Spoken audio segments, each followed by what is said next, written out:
창세기 1장부터 50장까지를 우리가 이 책이 뭘 말하려고 하는 거지? 라는 그런 생각을 가질 때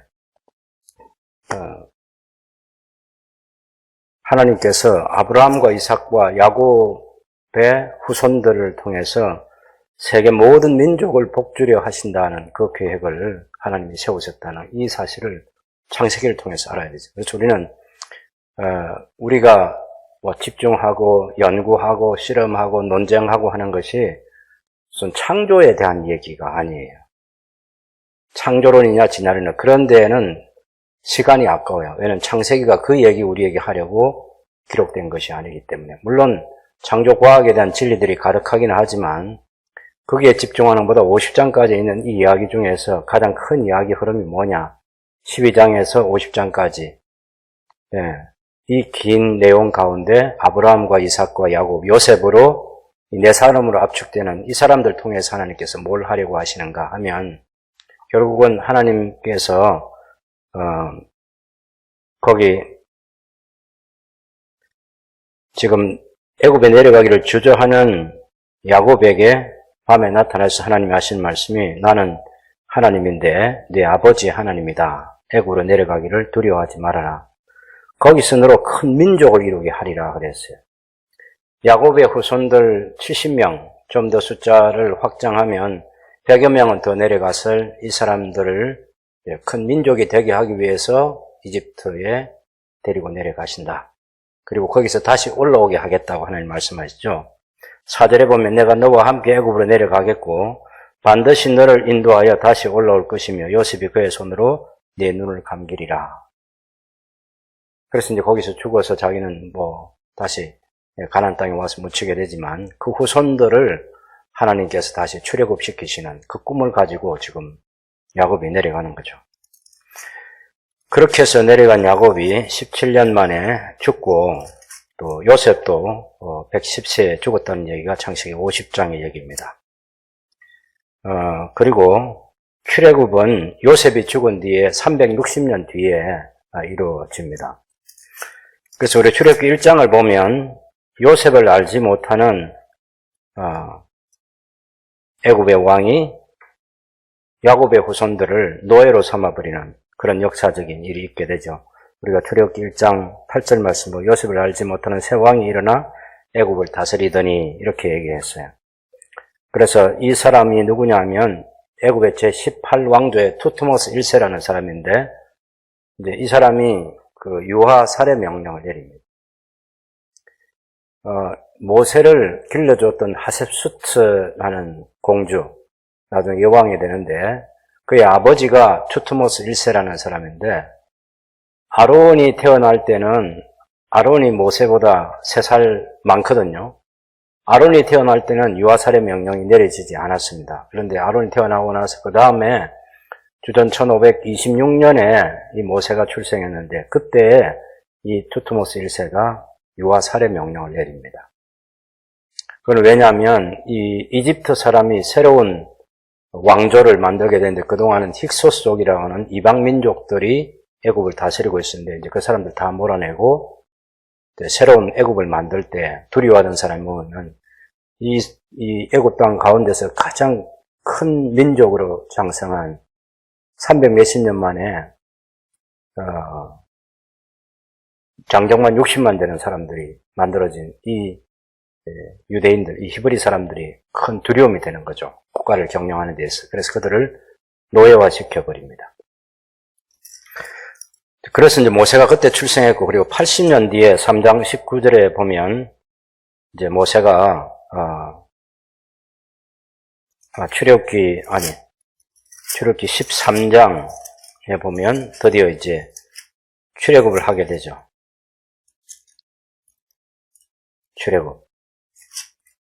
13장 19절에 보면 모세가 요셉의 유고를 가졌으니 이는 요셉이 이스라엘 자손으로 단단히 맹세하게 하여 이러기를 하나님이 너희를 찾아오시리니 너희는 내 유고를 여기서 가지고 나가라 한 그 유언대로 300 몇십 년 뒤에 지금 요셉의 후손들이 이 유언을 따라서 출애굽할 때 드디어 나오게 되는 거죠. 그때 이제 사실 요셉이 죽었을 때가 주전 1805년이고, 이때는 이제 출애굽할 때는 주전 1446년인 거죠.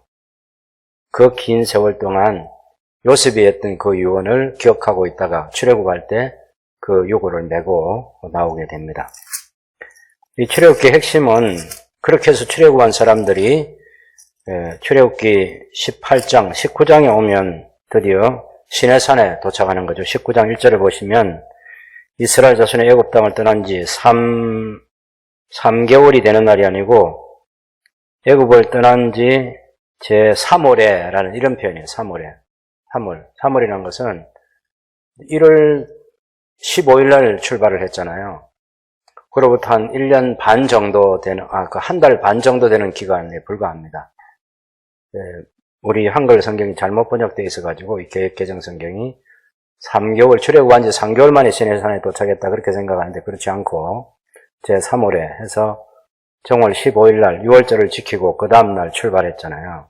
첫 번째 6월절이 정월 14일이고, 정월 15일 날 출발해서 제3월이라는 것은 3월 1일이든지 또 3월 15일이든지 둘 중에 하나입니다. 그래서 그러면 3월 1일이 되면 훨씬 더 기간이 짧아지는 것이죠. 그렇게 해서 출애굽한 지 그렇게 해가지고 19장 5절 6절을 보면 세계가 다 내게 속하였는 너희가 내 말을 잘 듣고 내 언약을 지키면 너희는 모든 민족 중에서 내 소유가 되겠고 너희가 내게 대하여 제상나라가 되며 거룩한 백성이 되리라. 뭐 이렇게 말씀하셨어요. 그래서 제사장 나라가 된다. 하나님 보배론 소유된 백성이 되고 이제 이 야곱의 후손들, 아브라함의 후손들이 제사장 나라가 되는 이 꿈을 드디어 확신하게 되는 거죠. 시내산에서 하나님이 출애굽시킨 다음에 모세를 만나가지고 이 제안을 하는 거예요. 모세가 산에 내려와서 이제 백성들과 지도자를 얘기했을 때 모든 백성 일제히 예, 우리가 그렇게 하겠습니다. 그래서 출애굽기 20장에 십계명이라는 말씀이 주어지고 17절까지 그리고 나서 이제 18절에서 21절까지는 백성들이 중재자 모세를 요청하게 되고 모세가 중재해서 이제 하나님 말씀을 대신 전달해 주는 거예요. 왜 하나님 직접 말씀하시면 너무 두려우니까 그래서 하나님의 말씀 하나님께서 우리에게 직접 말씀하시는 게 아니고 모세 당신을 통해서 말씀해 주면 우리가 그대로 순종하겠습니다. 그래서 출애굽기 20장 22절부터 23장까지는 세부적인 그들의 사회생활과 관계된 그런 여러 상황 속에서 문제가 생겼을 때 어떻게 해결해야 된다는 그런 율법의 세부적인 그런 내용들이 주어집니다. 그래서 이 십계명은 우리로 말하면 헌법과 같은 것이고 또 거기에 담긴 여러 가지 세부적인 법들은 우리 국회에서 제정하는 그런 법률과 같은 그런 세부법이라고 그렇게 보시면 되겠죠. 그리고 이제 24장에 와서 1절부터 이제 8절까지가 언약을 체결하는 것이고 9절에서 11절까지는 언약을 체결한 다음에 이제 그 피로연 같은 그런 잔치를 하나님 앞에서 먹고 마시면서 평화를 누리게 되는 그런 내용입니다. 그러나 모세가 이제 하나님의 부름을 받아서 산에 올라가서 이제 하나님이 주시는 십계명 돌판을 가지고 내려와야 되는데 그때 십계명 돌판만 받아 내려오는 게 아니고 성막의 설계도까지 가지고 내려옵니다. 25장 8절에 보면 내가 그들 중에 거할 성소를 그들이 나를 위하여 짓되 무릇 내가 너에게 보이는 모양대로 장막을 짓고 기구들도 그 모양을 따라 지을지니라. 그렇게 해서 이제 성막에 대한 설계도가 자세하게 설명되어 있고 28장 가면 제사장 대제사장과 제사장제도를 하나님께서 만들라 하시고 그리고 29장에는 대제사장 그 위임식을 위해서 준비를 어떻게 해서 위임식을 가지라 이런 얘기가 있고 30장에 오면 성막의 설계도 가운데서 그 기구 성막 안에 있을 여러 가지 기구들 분향단이라든지 그런 것들 또 물두멍이나 관유나 그런 여러 가지에 대해서 향 만드는 거. 그 다음에 31장은 이 성막을 건축할 때 두 사람의 지도자 버살엘과 오홀리압이라는 이 사람을 세워서 다른 사람과 함께 성막을 세우라. 그렇게 얘기하는 거죠. 불행하게도 32장에 보면 모세가 이제 산에 올라 더디 내려온 동안에 금송아지를 가지고 하나님을 대신하는, 그래서 금송아지하고 언약을 체결하고 그 금송아지 앞에서 먹고 마시고 뛰놀고 하는 그런 너무나 기가 막힌 일이 생겨서 하나님이 모세를 통해서 하나님의 진노를 쏟아 부으려고 하죠. 그래서 내가 저들을 다 진멸해버리고 너로 큰 민족을 이루게 하겠다 하니까 모세가 하나님께 절절히 간구해서 정말 하나님 마음을 돌이키는 데까지 성공합니다. 그리고 35장부터 이제 성막을 실제적으로 제작하는 것을 먼저 보여주고 있습니다. 그래서 성막을 제작해가지고 40장에 가면 이제 봉헌식을 하는 거죠. 40장 2절에 너는 첫째 달 초하루에 성막곧 회막을 세우고 하면서 성막을 완성해서 이제 봉헌식을 하는데, 40장 34절에 보면 구름이 회막에 덮이고 여호와의 영광이 성막에 충만하며 모세가 회막에 들어갈 수 없으니 이는 구름이 회막 위에 덮이고 여호와의 영광이 성막에 충만하였다고 이렇게 말하고 있습니다. 그래서 낮에는 여호와의 구름이 성막 위에 있고 밤에는 불이 그 구름 가운데 있어서 행진하는 기간 내내 이제 하나님의 영광이, 하나님께서 언약 백성들과 함께 있을 것에 대한 그런 표징을 허락해 주셨습니다. 그 다음에 이제 성막 만들어서 뭐 할 거냐, 하나님께서 내가 너희를 만나줄 장소를 만들라 해서 그 만난 그곳에서 레위기 1장에서 7장까지는 5가지 제사가 어떻게 드려져서 하나님과 관계를 유지하고 언약 관계를 유지하고 또 깨어졌을 때 회복하고 그것을 다시 발전시켜 갈 수 있는지에 대한 5가지 제사 제도에 대해서 말할 때, 먼저 앞부분은 제사를 드리는 제사자의 입장에서 얘기를 하고, 나중에는 제사를 드려주는 제사장의 처지에서 어떻게 이 제사를 해야 되는지 하나님께서 자세히 일러주십니다. 그러면서 제일 중요한 8장에 오면 드디어 출애굽기 28장과 29장에서 얘기했던 대제사장과 제사장 위임식을 거행하는 거죠. 그래서 이 8장이 중요한 것은 성막이 있어도 제사장이 없으면 헛일이에요. 제사 제도를 얘기해도 대제사장이 없으면 다 헛일이에요.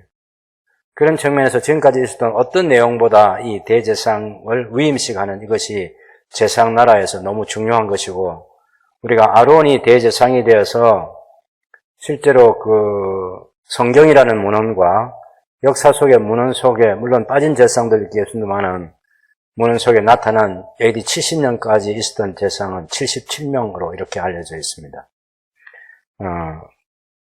어쨌든 그때까지 계속 대제사장이 없는 공백 기간도 있어요. 주전 159년에서 152년까지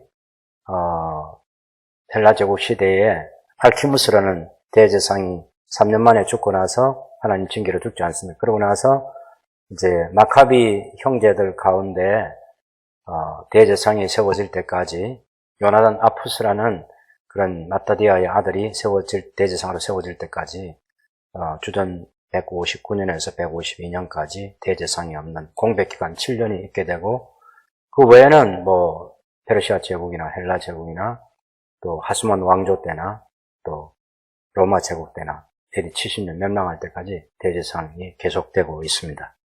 그만큼 이 대제사장을 세우는 것은 제사장 나라, 제사장 제도에서 너무 중요한 거죠. 하나님께 세우시는 나라, 이런 왕을 세우는 것과는 전혀 다른 그런 나라가 되겠습니다. 그런 나라에 대한 하나님의 꿈을 실현하기 위해서 대제사장을 세우는 것이고,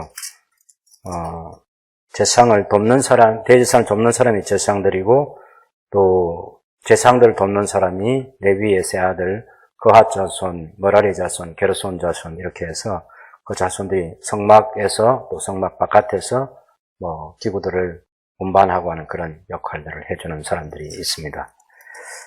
그 다음에 이제 11장부터는 이제 정결법에 대해서 하나님께서 얘기하실 때 음식법과 또 12장의 산후조리법, 13장, 14장은 악성 피부병 혹은 또 물건이나 집에는 악성 곰팡이가 생겼을 때 어떻게 정결케 하는지, 그런 우리가 흔히 알고 있는 나병이라는 그런 환자가 고침받았을 때 제사장의 몸을 보이고 다시 복귀한다든지 그런 게 중요한 거죠.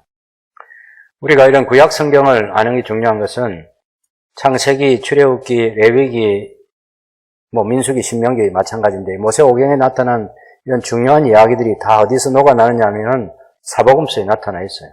사복음서. 사복음서를 이해하는데 이 배경이 구약의 흔적들이 사복음서에 없는 게 전혀 없습니다. 아브라함에게 말씀하신 모든 민족이 예수님의 입을 통해서 모든 민족에 가서 모든 민족을 제자 삼으라는 그런 내용이 있지 않습니까? 결국 그 아브라함 이야기가 예수님의 사복음서에 나옵니다. 너희 조상 아브라함이 내 날 보기를 그렇게 사모했다. 그런 얘기도 하지 않습니다. 창세기는 모르면 안 되는 거죠. 또 우리가 성찬식과 유월절 얘기할 때 사복음서에는 유월절 절기마다 예수님께서 예루살렘에 올라가신 4번을 방문한 그런 방문 기사가 나오고, 그래서 1500년 유지됐던 유월절을 하나님께서 예수님을 통해서 멈추시고 첫 성찬식을 제정해 주신 마태복음 26장 이야기는 너무 중요한 그런 얘기인 거죠. 감히 성부 하나님께서 제정하신 유월절, 영원한 기념이 되는 그 유월절을 아들 되신 예수님께 와서 여기까지, 유월절은 여기까지. 왜? 짐승을 잡아서 어린 양을 잡아서 제사를 드리는 유월절은 여기까지고, 하나님의 어린 양 예수님을 통해서 새롭게 마련되는 성찬식이 주님 오신 날까지 계속될 것을 얘기했습니다. 그래서 레위기라든지 창세기나 출애굽기나 레위기나 민수기나 또 신명기에 이런 데 있는 내용들이 다 제사장나라하고 관계있고, 그 제사장나라가 구약의 제사, 하나님의 나라를 제사장나라하고 그것이 하나님의 나라에 담겨서 신약교회 성도들에게까지 주어지는 축복으로 이어져 있기 때문에 우리가 성경이 한 권으로 묶여져 있다는 이 중요한 사실을 잊지 말아야 됩니다. 그 다음에 민수기에서는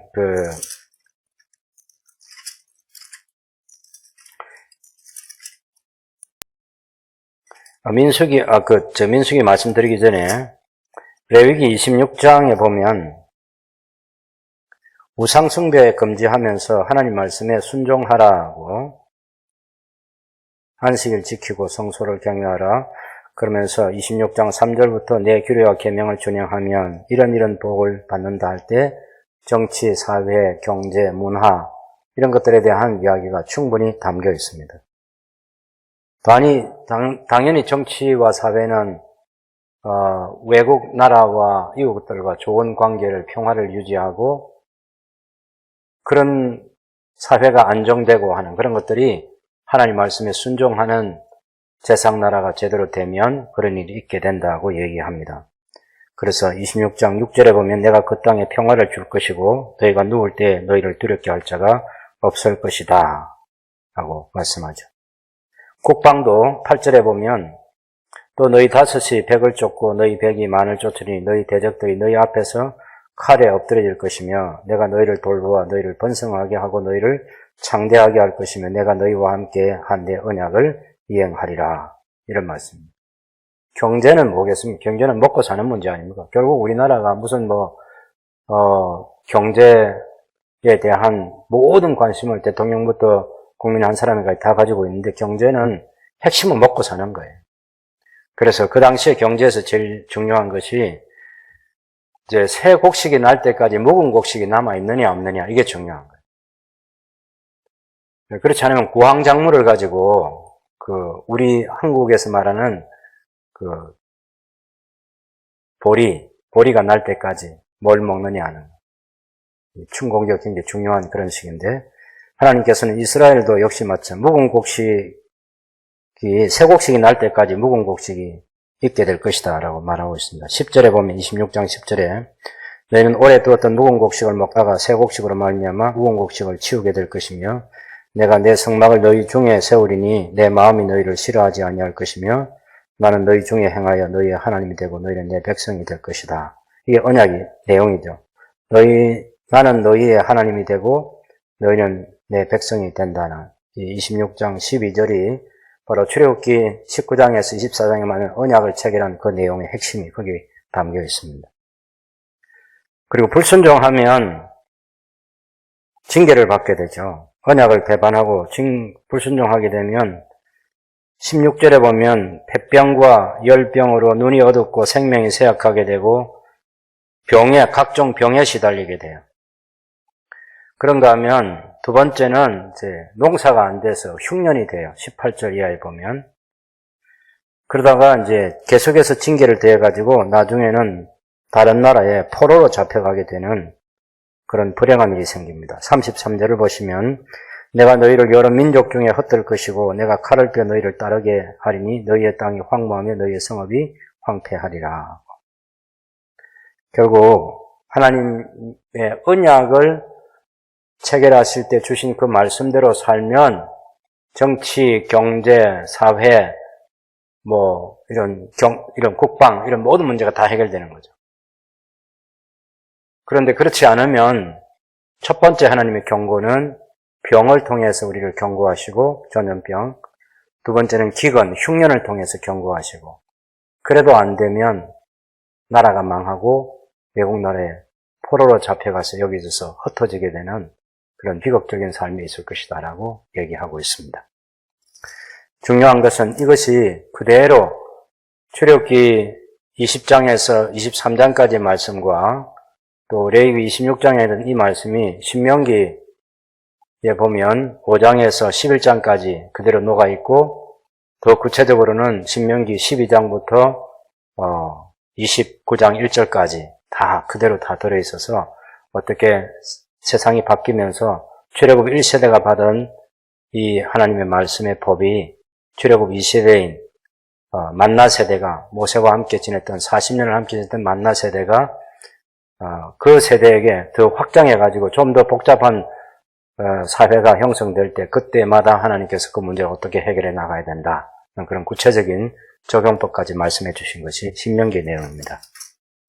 근데 우리는 그러면 제사장나라라고 이런 얘기를 할 때 모세가 지금 모세를 통해서 하나님께서 얘기하시는 이 나라가 왕정제도가 아닌 이웃 나라들에 있는 그런 왕정제도가 아닌 제사장나라다. 우리 창세기 14장에 보면 제일 처음에 그 전쟁과 관련된 기사가 나올 때 아수르를 중심으로 한 연합군하고 소돔과 고모라를 중심으로 한 연합군하고 전쟁이 있지 않습니까? 그건 다 왕이 있는 나라들에서 일으킨 전쟁이에요. 지금 출애굽이라고 하는 이 이야기를 하나님께서 경험하게 한 중요한 이유는 이집트에 내려가서 이집트의 18왕조 때 출애굽을 하지 않습니까? 그러니까 그 앞에 많은 왕조들이 있고 지금 수백 년간 살면서 결국 왕이 다스리는 나라의 폐단이 무엇인지를 충분히 경험하게 하는 거죠. 왕정제도, 왕이 있는 나라, 또 다른 나라의 왕들이 군대를 이끌고 와서 계속해서 침략하고 나라를 무너뜨리고 또 새로운 왕조가 서고 계속 권력욕에 사로잡혀서 나라가 혼란스럽게 되는 그 폐단을 충분히 알게 하시고 그 왕 때문에 여러분 한번 생각해 보십시오. 피라밋이라든지 그런 것들을 건축할 때 얼마나 많은 노예들이 동원됐겠어요. 이스라엘도 그런 노예의 삶을 경험한 사람들이죠. 왜 경험하게 하시죠? 하나님이 세우는 제사장나라를 통해서 하나님의 나라는 그런 왕이 군림하는 나라가 아니고 착취하고 빼앗는 나라가 아니고 누가 누구를 예속시키는 나라가 아니고 종으로 부려먹는 나라가 아니고 모든 사람이 하나님 앞에서 동등하고 하나님께서 주시는 복을 누구나 다 함께 누리면서 이웃과 사랑을 나누고 평화를 유지하고 하는 그런 나라를 세우는 것이 제사장나라이기 때문에 그래서 먼저 왕정제도의 폐단을 깨닫게 해주시기 위해서 이집트의 430년의 삶을 경험하게 하는 거죠. 그래서 출애굽시켜가지고 출애굽기 19장 5절 6절에 보면 내가 내 말 잘 들으면 순종하면 보배로 내 백성이 되고 제사장나라가 되고 거룩한 백성이 되게 해주겠다. 그것이 그 시대에 있었던 제국과 상관없는 이집트의 그 모든 영광 대단하지 않습니까? 정말. 예? 이집트가 모세가 출애굽하기 전에 그 왕조 시대에 이루어 놓은 것이 정말 대단합니다. 그리고 김정용 목사님이 그 카르나크라는 그곳에 갔을 때 왕들의 무덤에 들어가 보고 하는데 정말 얼마나 대단한지 몰라요. 하셉수트의 그 장자진이라는 우리나라로 말하면 그냥 사당이라고 했습니다. 그런 우리나라 같은 건 사당이 아니고 거기서 하셉수트를 신으로 모시는 신전을 지어놓은 거 보면 그 규모가 어마어마합니다. 정말. 그런 문화를 가졌던 이집트잖아요. 결국은 착취한 거죠. 남의 나라 가서 빼앗아온 거죠. 백성들을 괴롭혀서 다 쥐어짜낸 거죠. 그런 나라가 아닌 하나님의 나라를 이 택하신 백성들을 통해서 이루시겠다는 그런 하나님의 의지가 들어있는 게 바로 출애굽을 경험한 출애굽 이전에 애굽에서의 그 왕정 제도에서 패단을 경험한 사람들을 통해서 새롭게 꿈꾸시는 하나님의 나라인데 이것은 아브라함을 통해서 꿈도 꾸셨고 이삭을 통해서 꿈꾸시고 야곱을 통해서 더 구체적으로 꾸시고 그 요셉을 통한 그 하나님의 꿈이 야곱을 통해서 꾸셨던 그 꿈이 요셉이 또 함께 꿈꾸고 되고 그 후손들이 12지파가 같이 꿈꾸고 그렇게 해서 하나님과 시내산에서 언약을 체결하고 신명기에서는 이제 광야 40년이 지난 다음에 그때 그 말씀을 좀 더 확장해서 하나님이 선포하시면서 새로운 언약 갱신을 하고 새 언약 백성으로 살아가게 하시는 그런 내용이 담기는 거죠. 그래서 왕이 없는 나라인데 이 모세가 하고 있는 일을 오해한 사람이 있었습니다. 여러분 민수기 16장을 보시면 민수기 16장은 이제 광야 40년이 거의 끝나갈 무렵인데 1절에 보면 레위의 정손 고핫의 손자 이스라엘의 아들 고라와 르우벤 자손 엘리압의 아들 다단과 아비람과 벨렛의 아들 우온이 당을 짓고 이스라엘 총회에서 택함을 받은 자 곧 회중 가운데서 이름 있는 지휘관 250명과 함께 일어나서 모세를 거스르면서 어떻게 말하는가 하면 3절에 중간에 보면 너희가 분수에 지나도다. 회중이 다 각각 거룩하고 여호와께서 그들 중에 계시거늘 너희가 어찌하여 여호와의 총회 위에 스스로 높이느냐.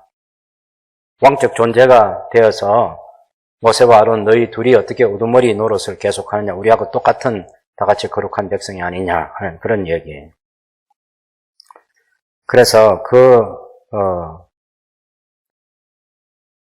다단과 아비람과 이런 사람들을 이제 하나님께서 모세를 통해서 특별히 간섭하시는데 12절에 보면 모세가 엘리압의 아들 다단과 아비람을 부르러 사람을 보냅니다.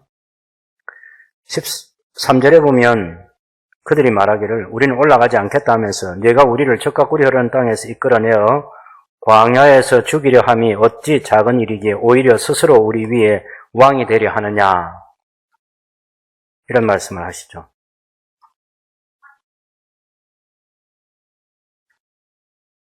너희가 우리를 젖과 꿀이 흐르는 땅에서 이끌어내어 광야에서 죽이려. 젖과 꿀이 흐르는 땅은 애굽에서죠. 애굽에서 이끌어내가지고 지금 광야 40년 이 여행길을 걸으면서 여기서 우리를 죽이려 함이 어찌 작은 일이기에 그것뿐만 아니라 어떻게 해서 너희 둘이 스스로 우리의 왕이 되려 하느냐라는 이 충격적인 발언을 하죠. 이건 모세가 단 한 번도 눈썹 하나만큼도 생각해 본 적이 없는 거죠. 애굽에서 40년 동안 하셉수트의 아들로, 공주의 아들로 자랄 때는 당연히 애굽의 왕이 되고 싶었죠.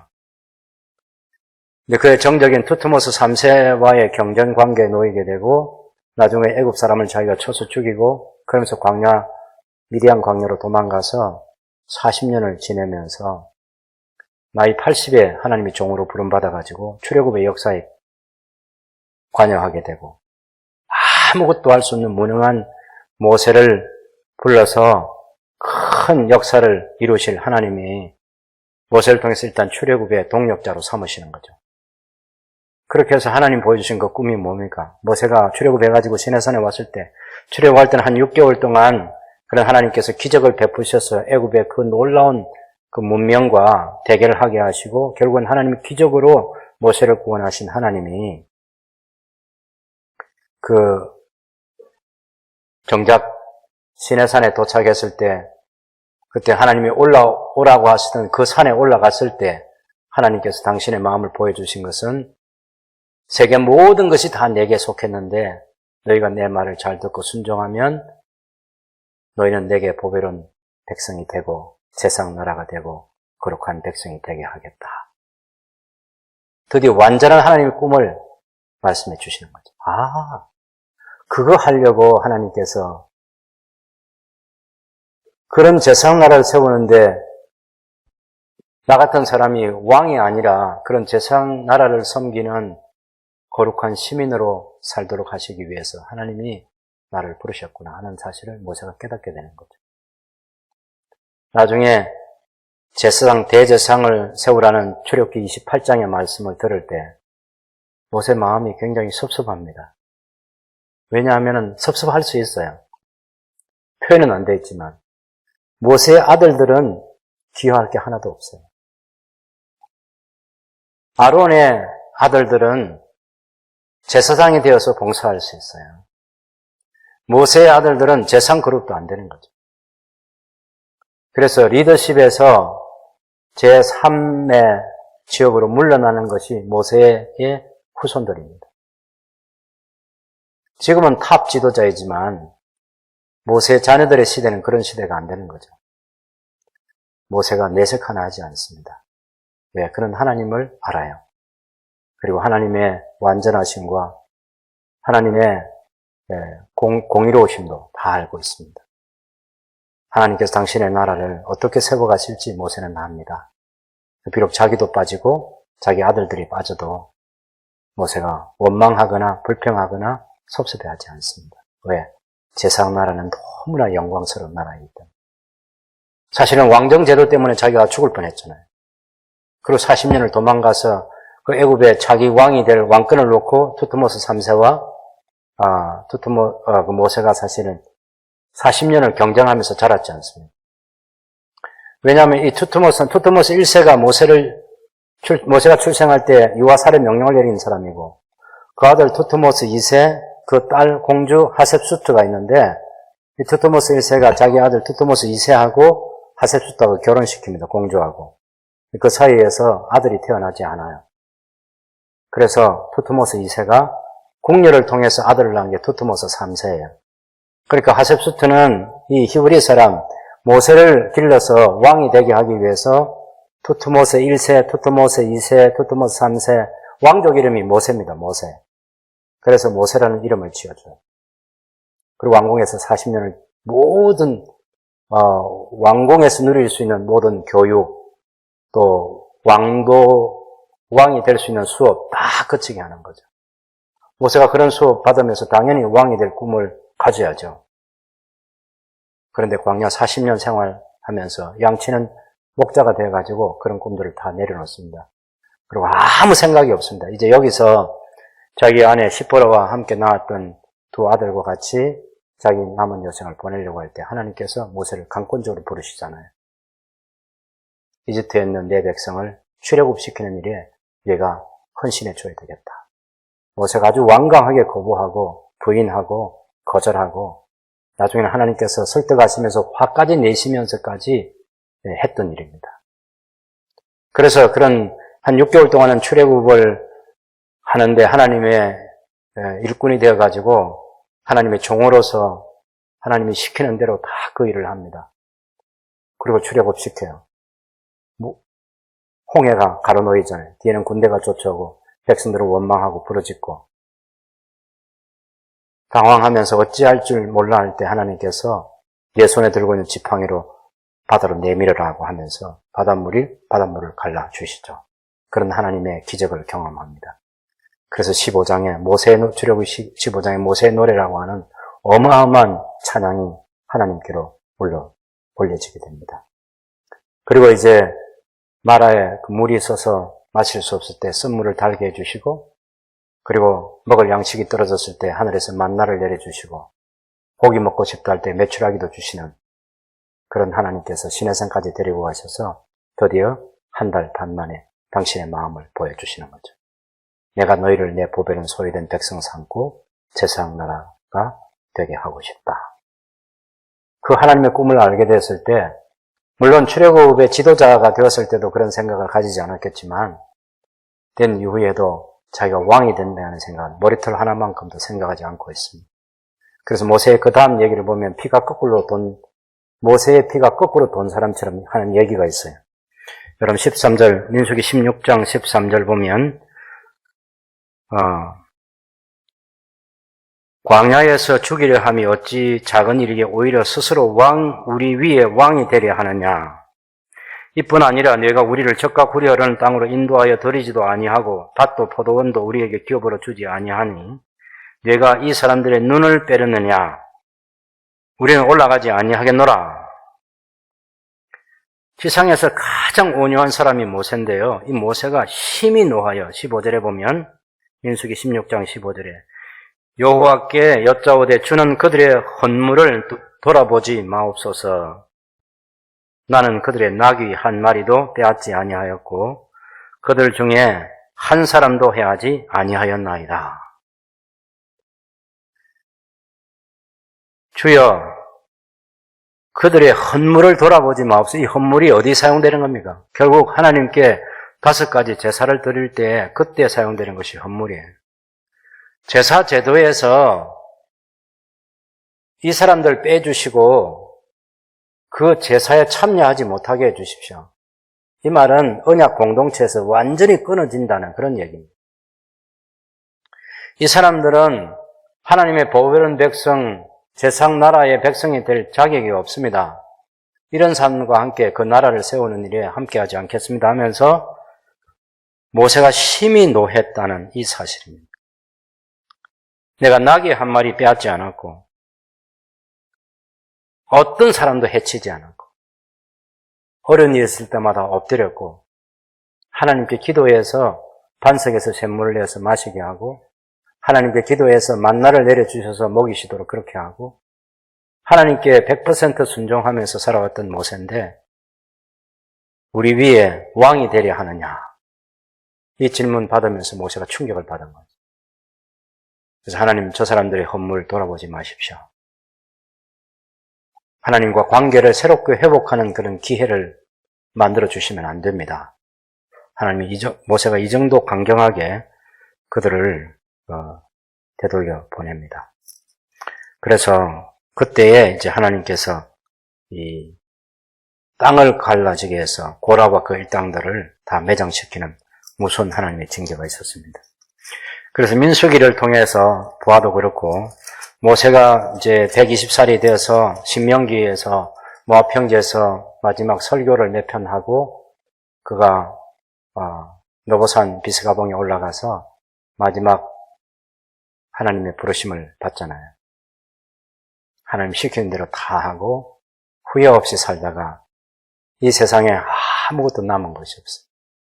약속의 땅에 한번 구경시켜달라는 그 간절한 호소도 하나님께서 거절하시고 족하다 하고 그래서 후계자 모세만 여호수아만 세워주고 하나님께로 간 사람이 모세입니다. 전혀 왕이 되려고 하지 않은 사람이죠. 모세. 그 다음에 이제 신명기 다음에 나오는 여호수아서를 보면 여호수아도 역시 마찬가지입니다. 여호수아도 자기가 7년간 전쟁해서 약속의 땅 가나안을 다 정복 전쟁을 하고 땅 분배도 다 하고 그러면서 마지막에 땅들을 다 나눠줄 때 맨 마지막에 자기 땅을 분배받습니다. 우리 성경에 있는 그 여호수아 19장 한번 49절 50절 보실까요? 여호수아서 19장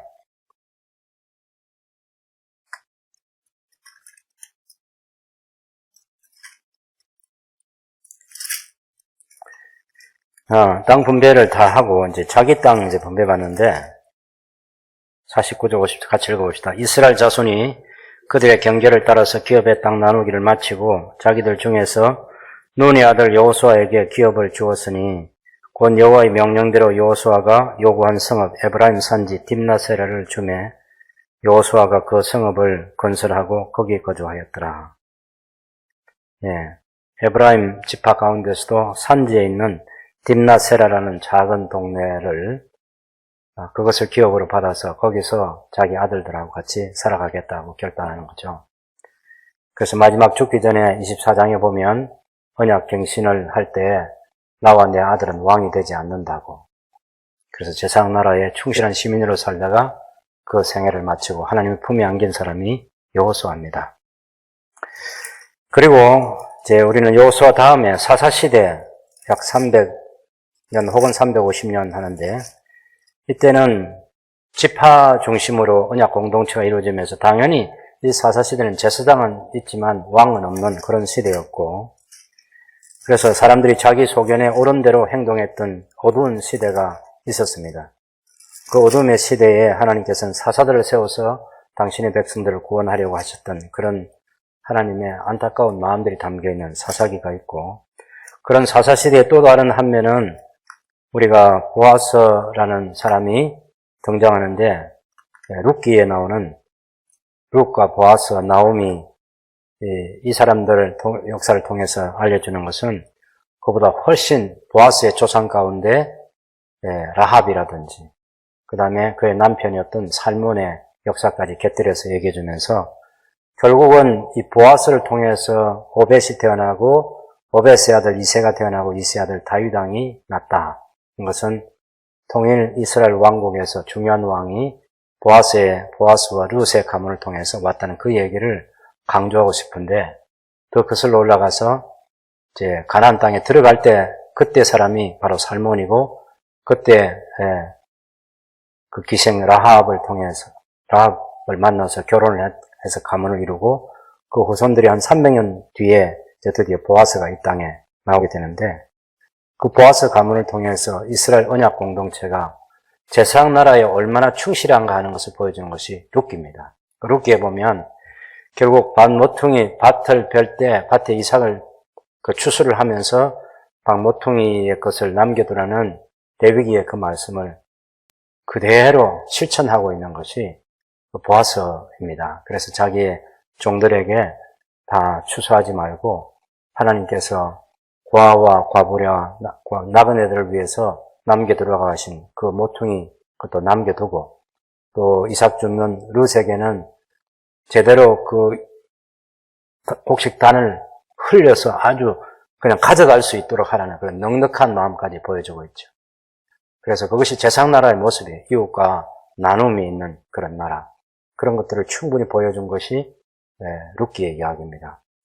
그렇게 해서 그 다음에 이제 사사기 가면 사무엘상에는 사사기의 마지막 사람 사사 사무엘이 자기 시대를 충분히 하나님 말씀으로 살아서 우리가 사무엘상 7장 15절 16절을 보면 사무엘이 사는 날 동안에 이스라엘을 다스렸을 때 해마다 베델과 길갈과 미스바로 순회하여 그 모든 곳에서 이스라엘을 다스렸고 라마로 돌아왔으니 이는 거기에서 자기 집이 있음이라. 거기서도 이스라엘을 다스렸으며 또 거기에 여호와를 위해서 제단을 쌓았다. 그래서 하나님 말씀을 가지고 충분히 가르치는 그런 새로운 세대를 만듭니다.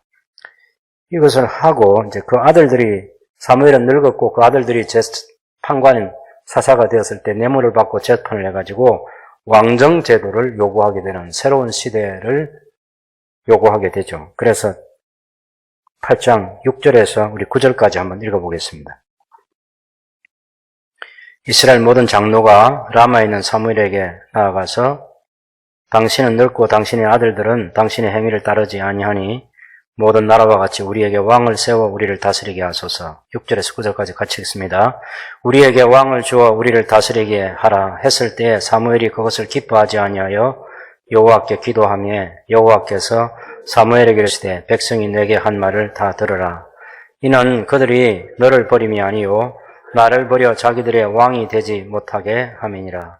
내가 그들을 애굽에서 인도하여 낸 날부터 오늘까지 그들이 모든 행사로 나를 버리고 다른 신들을 섬김같이 내게도 그리하는도다. 그러므로 그들의 말을 듣되 너는 그들에게 엄히 경고하고 그들을 다스릴 왕의 제도를 가르치라. 그래서 여기까지가 이제 성경의 창세기부터 사무엘상 8장 1절에서 16절까지 요 왕정 제도를 요구하기 그 전과 다시 말하면 7장 마지막 절까지와 8장부터 새로운 역사가 시작되는 거죠. 그래서 이 8장 1절부터 해가지고 남쪽 왕 시드기야 왕이 멸망하고 바벨론 포로로 잡힐 때 왕정이 끝나는 그때까지가 중요한 큰 새로운 왕정 500년의 시대라고 하는 새로운 시대가 있게 되는 것이고 그 이전은 이제 모세를 중심으로 해서 모세, 여호수아 또 여러 사사들의 시대 그리고 마지막 사사 사무엘 시대까지 새로운 시대 한 시대가 있었고 그 다음 500년의 시대가 있고 500년 무너지고 난 다음에 바벨론 포로에서 돌아와서 페르시아 제국 시대가 열리게 되는 그런 역사적인 내용입니다. 제가 이제 이렇게 큰 흐름을 따라서 한 몇 시간 걸쳐서 성경 전체를 한번 쭉 개관해서 큰 흐름을 좀 갖게 하는데 도움을 주고 싶습니다. 그래서 일단 오늘은 서론으로 이렇게 들으시고 다음부터 좀 더 구체적으로 이 모세 시대부터 사무엘의 시대까지 전체로 성경의 흐름과 그 시대 세월이 왔던 제상나라의 그런 구체적인 하나님의 꿈들을 같이 나누도록 하겠습니다.